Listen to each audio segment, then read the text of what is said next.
What would it take to arouse your life, to experience more connection, more pleasure, more realness, in and outside of the bedroom? I'm August McLaughlin, and this is Girl Boner Radio.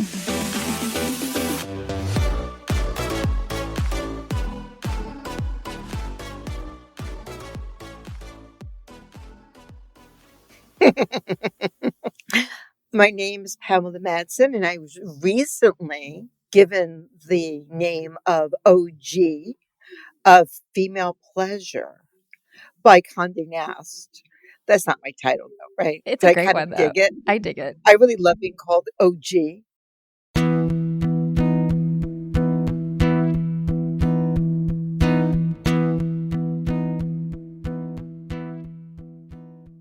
Pamela is also the founder and CEO of Back to the Body Sensuous Retreats for Women, something so far removed from what she learned about sex growing up, which was basically that sex was dangerous. You know, that I could get pregnant if I was too sexy. I could be raped. Pamela was the youngest of 3 kids. Her sister and brother were a decade and a half older than her. And so they were all Woodstock and rock and roll and sexual freedom. And her sister was raped. And the message to me was my sexuality had power, that it was big. And I had to tap it down.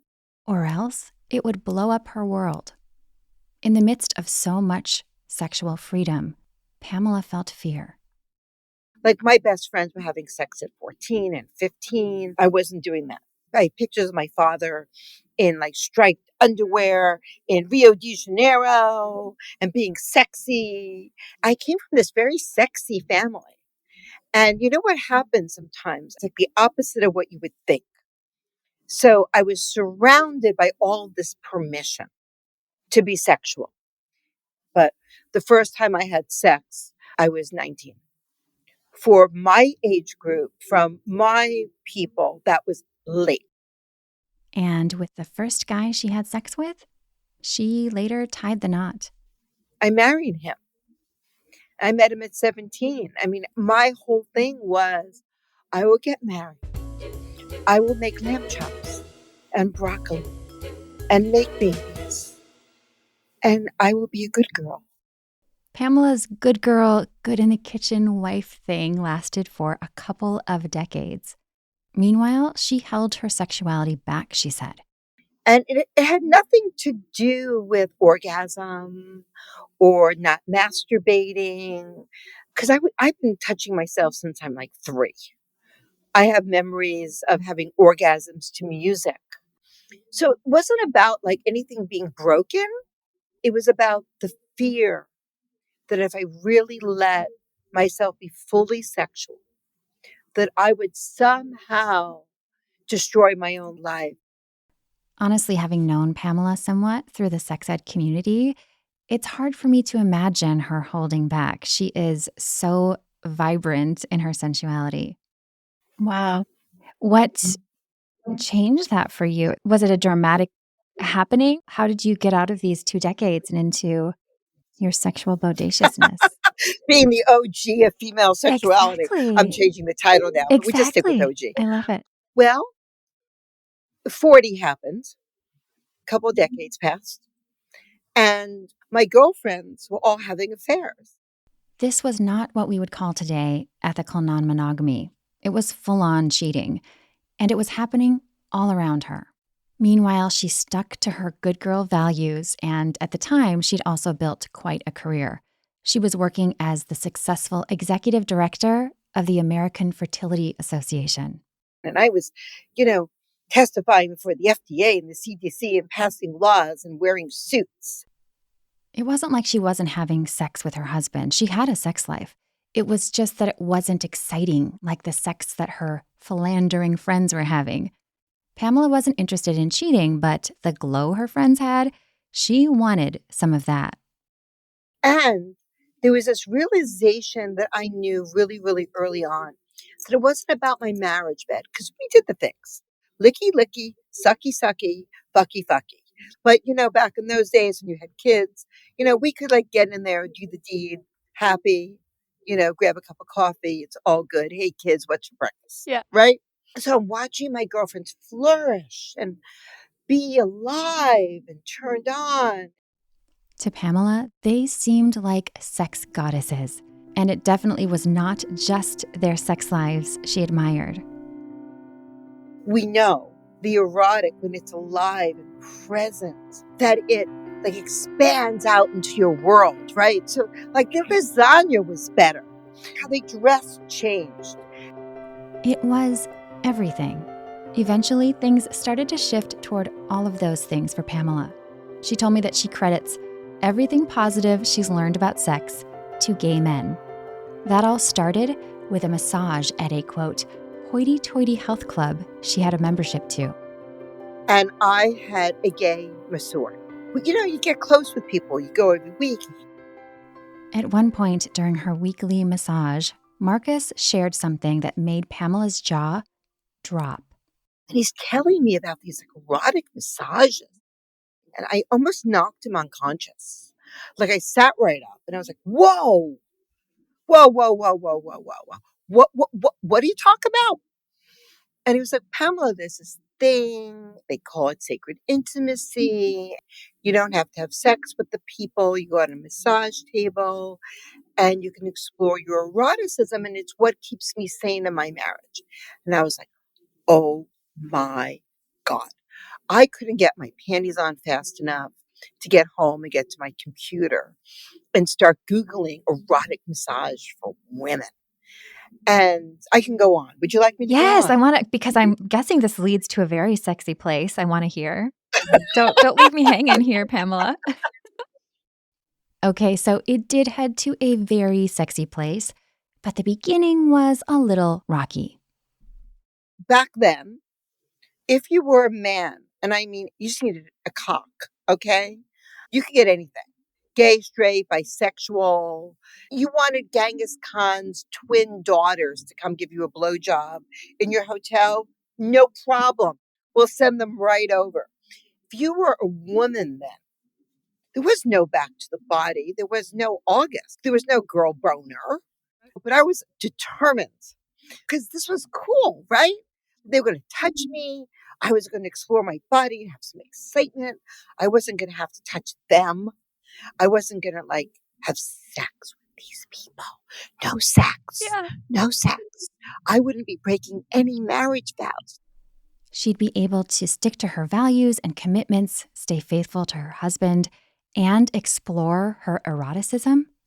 It seemed like a triple win and then some, but not a single place she found offered these sexy sessions for women. I couldn't find it. And so what I did was I went to the source. I went to gay men and I started to there was a thing then. It was called Men for Men Massage. Start writing to these guys. Hi. I was incognito. I was Kate. It's like, hi, I'm Kate. And I've never been touched by anyone but my husband. And do you touch women?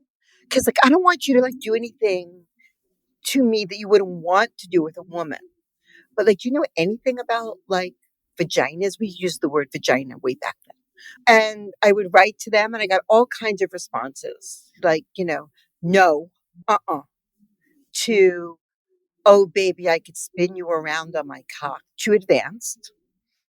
I just had the most endearing picture in my mind of Pamela frolicking around a house, almost 1950s style, and picking up a phone to hear, oh, baby, I could spin you around my cock, and politely responding, thank you, but too advanced. Click. It's just so sweet. Anyway, she did receive some better responses, and she ended up signing up for her first session, which had some surprises. At least I was surprised. It started at the back door, if you know what I mean. I had my first anal massage on my first experience because the guy knew a lot about anuses. Oh, wow. Well, that's quite a way to start. Did that feel advanced to you, or were you, I'm ready? I was terrified. He was much older than his picture. Back then, I was like wanting some eye candy or something. So he was much older and not attractive to me. And I remember sitting on that sofa, and he had the massage table set up in his dining room, and it was looming there like a hurricane. Like, how do I leave? How do I get out of this? But he was a darling man, and spoke to me and calmed me down, started giving me massages. And he was like, I don't know that much really about vulvas, but would you be open to experiencing an anal massage? And I was like, sure. Right? It was lovely, by the Oh, way. good. And then I went to another and another, and then developed a professional relationship with a man who has passed away. His name was Marcus Tantric Tiger, another bisexual gay man. And he really nurtured me. He exposed me to other resources and other teachers, and exposed me to sexological bodywork, and took me to a training and opened a world for me.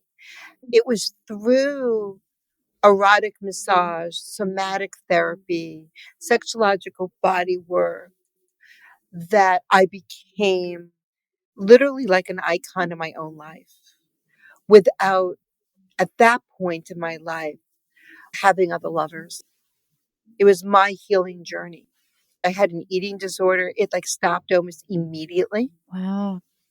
Therapy didn't stop it, nothing. I think my body wanted something it wasn't getting. Because I think, August, sometimes we don't know what we don't know. Yeah, it's so true. My journey was similar in a lot of ways. I was in therapy for an eating disorder. Nothing was helping until I started talking about sex and getting curious about sex and then exploring. The moment that I went, oh my gosh, I had this huge epiphany about sex. Why had I never talked about it? Like, I didn't even talk to my partner who I was having sex with about it. So I know that feeling because it clicked a switch in me. And it Yeah, didn't totally stop my eating disorder, but it definitely was the moment that I stopped wanting to brutalize my body. And the way you said, I didn't know what my body wanted. yeah. You get it. That's exactly what it was. My body wanted impact play. My body wanted like big releases. My body wanted the slap and the deep feelings. And it also helped with body dysmorphia because I could see an image, which I'd have judgment about.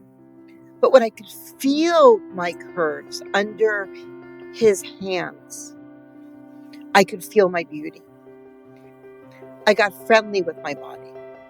I became compassionate towards my body, and I could feel the actual beauty of me through feeling. And then eventually, over time, that translated to the mirror. Feeling physically good in her body gradually allowed her to see her physical worth and beauty, the type we all inherently have. And the release she said she got from her eating disorder in unhealthy ways started coming from spanking and orgasms instead. Sexy playfulness, all on that spicy massage table. That's incredible. That's incredible. So you were on this journey, it sounds like, with your own self through this. How did that impact your marriage?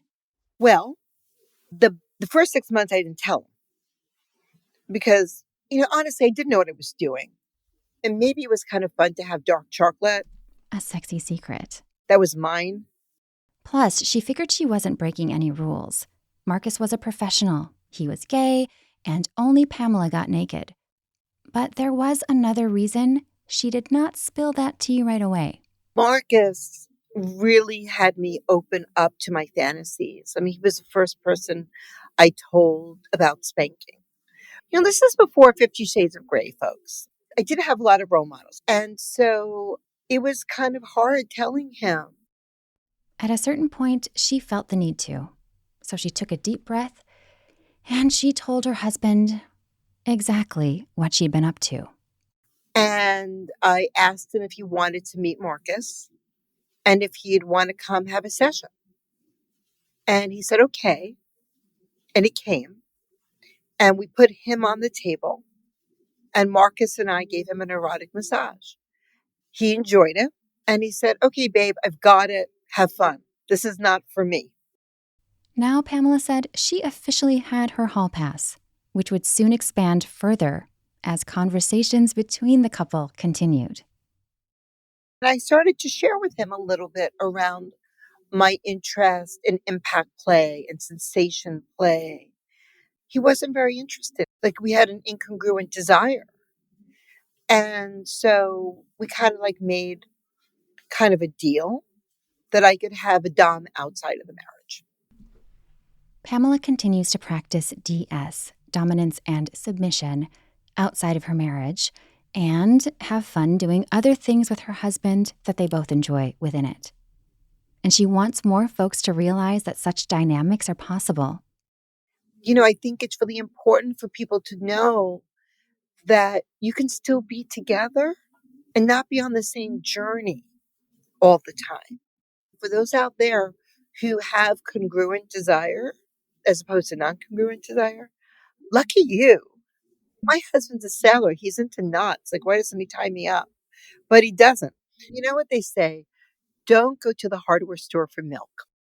Pamela definitely doesn't, and she considers herself very lucky to have such a supportive partner, one she deeply respects and raised 2 sons with.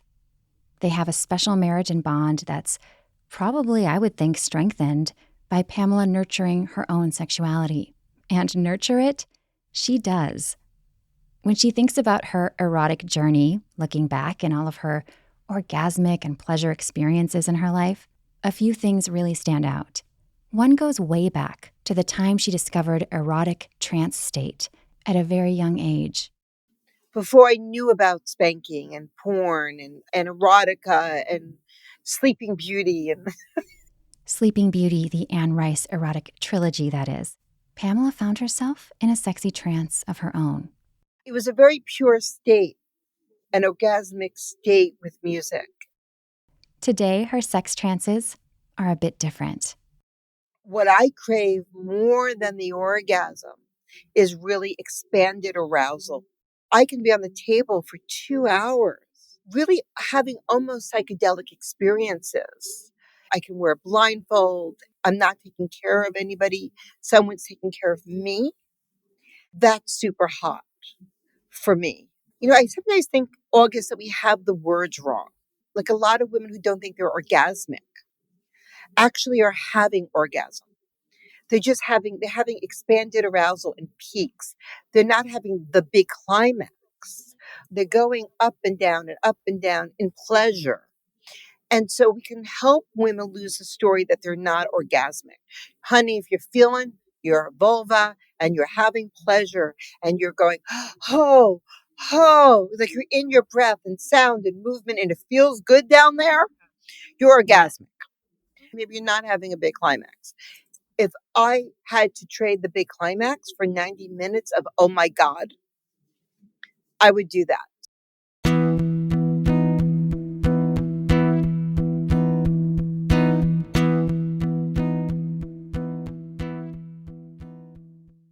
If you would like to explore rope play, it's the perfect time to check out the Bondage and Restraints collection at The Pleasure Chest.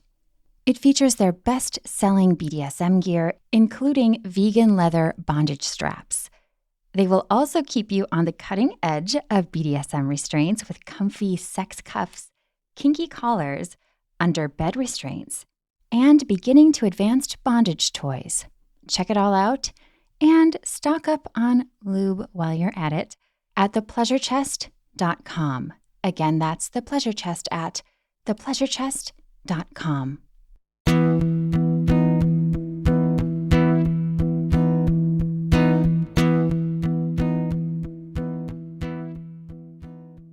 Another experience Pamela described as big and hot in her life involved early DS explorations in public.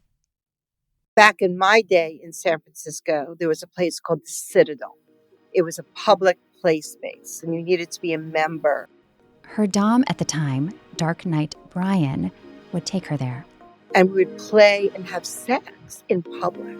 Here I was, like the perpetual virgin, right? And I remember there was one scene where I was bent over what they call a spanking bench.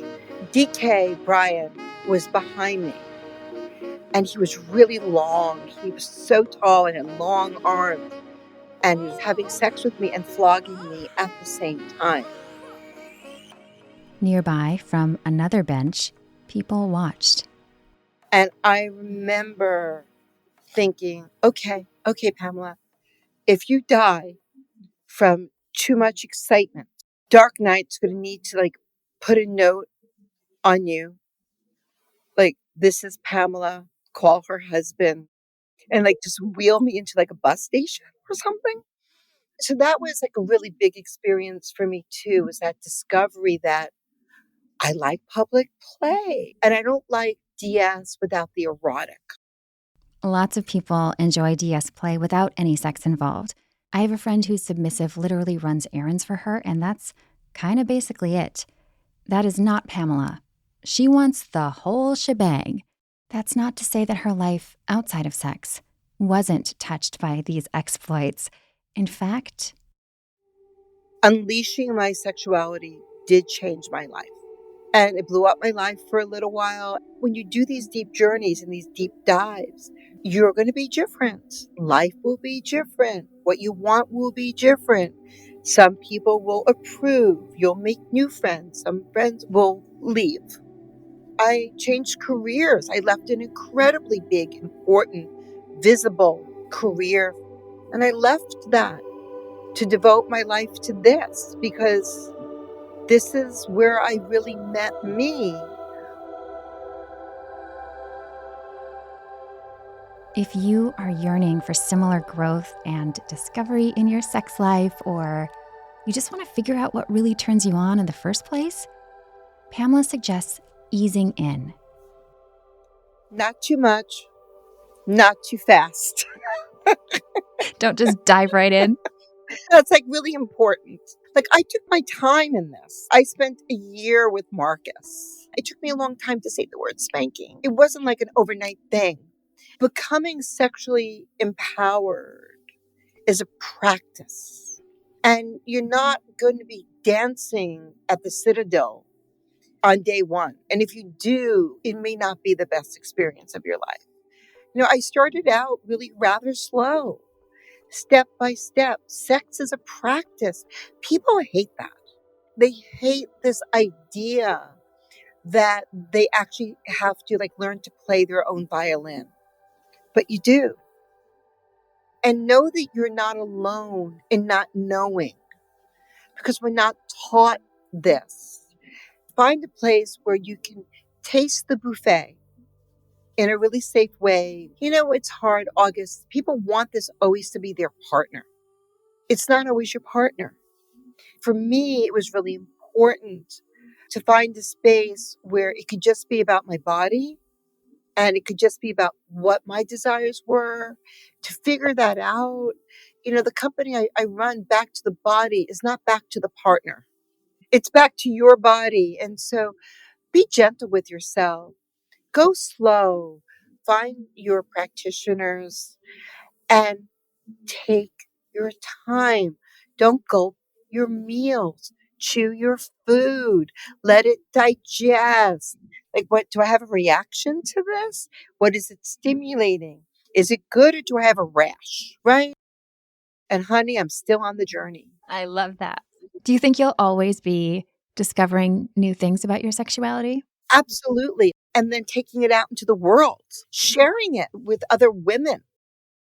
As we speak, Pamela is off the coast of Panama, hosting an erotic trance retreat for women, inspired by her earliest experience. Because, I want everyone to have that 5-year-old experience. If, like me, you are not on an exotic island with the OG of female sexuality right now, you can still partake. I want that. I was trying to think if I've experienced that or not. Self-pleasure is such a passion of mine, and I didn't engage until age 30. That journey for me has been the most powerful sexual journey I've ever had. And I was trying to think, I don't know if I have. Maybe I need that workshop. You might. But you know what you can also do to enhance that possibility for yourself Yeah. is use a blindfold even in self-pleasure.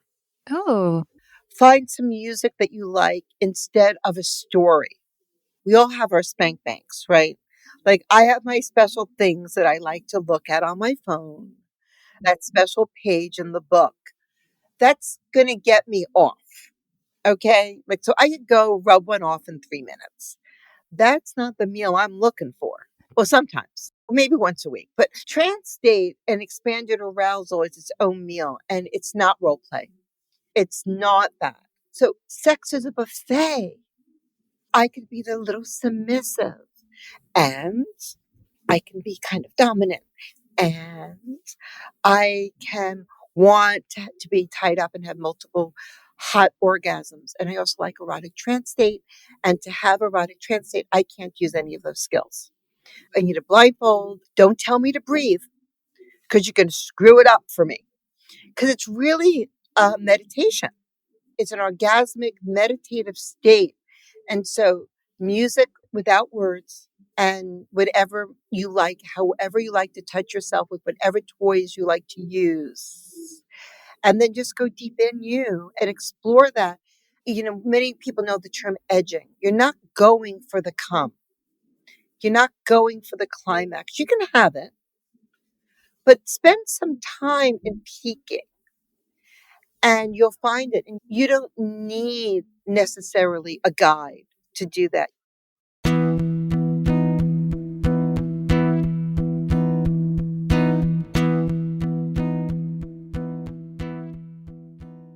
Pamela's company, Back to the Body, offers free consultations with female sexologists and psychotherapists. Talk to them for free for an hour and see what might be right for you. On the company's site, backtothebody.org, you can also take a pleasure quiz and check out the Sensual Retreats. If you attend one, she said, you can expect some proven perks. What I'm the most proud of, August, is that we have a study, that we have data. We just published. It's like 45 pages. Touch works. Touch heals. We have data to prove it. You'll feel better about your vulva. You'll feel better about your body. You'll feel better about other women. You'll feel better about knowing your desires. You'll start to initiate sex. And you start with your body. You want to get back to your body? Bring your body. It's really not that hard. And I know it's hard for people to make the call, but that at the other end of the line, there's a woman who's been on the journey. And I think that's really important. Huge. Have you thought about what that would have been like for you? Oh my To God. meet someone, to connect and say, I don't know what's up in So my much. sexuality. Yeah. So much. And as it was, I had my girlfriends waiting outside when I would go to meet somebody for the first time, and I was terrified. I was sort of like, when you see penguins, they show it on National Geographic. They're all at the edge of the ocean and they're pushing and they need one guy to go in to see if the killer whale is going to eat them. I was that penguin. I was that penguin. Oh. And so, yeah, to find a group of penguins that are not going to push you, but who are going to stand beside you and who's going to say, you know what? I've been in the water and the water's really good. And no whale is going to eat you unless that's a fantasy, and then we can work on that. If you discover that's what your kink is, then we'll find a way. Right. But it's really nice to know that boundaries are the boundaries. And at the Back to the Body retreats, those boundaries are held by women through experiences that Pamela says she still yearns for herself. I create all this pleasure for other women. And sometimes I wish I could just be one of them. A lot of our female sexologists have all been to a retreat, but they're dying to go to another one. They need the work. You don't have to have trauma. Yeah, you can have trauma. We'll work with that. We'll work with all the things. But I think sometimes women think they have to be broken and in pain to spend money on themselves and give themselves time to get the hall pass. And so I'm just going to give everybody a hall pass.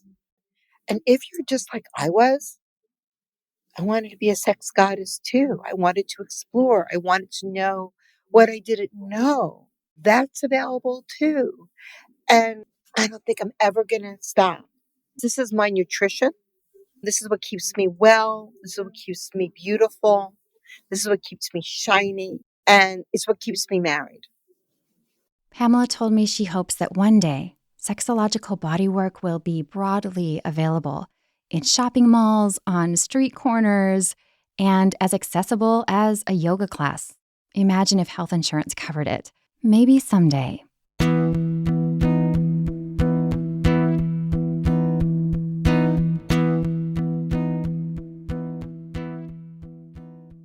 If you're enjoying Girl Boner Radio, make sure you've hit the follow button on your favorite podcast app, and please do give it a rating or review. I would also love it if you would share links with your friends. Thank you so much for listening.